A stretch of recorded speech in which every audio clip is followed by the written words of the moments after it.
Hola amigos del Excel, hoy os traigo una función muy sencillita y muy rápida de explicar.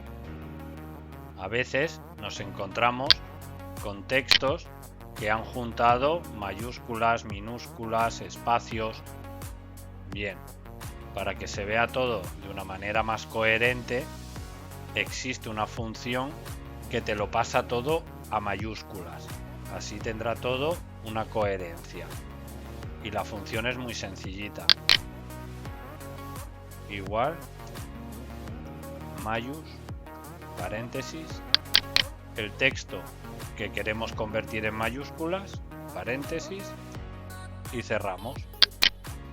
Arrastramos y como podéis observar ya tenemos todos los textos de una forma coherente y todo en mayúsculas.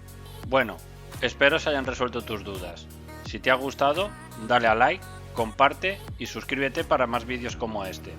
Déjame en los comentarios qué te ha parecido el contenido, cómo puedo mejorarlo o si quieres que haga algún tutorial específico. Me ayudarás mucho. También puedes seguirme en las redes sociales. ¡Hasta pronto!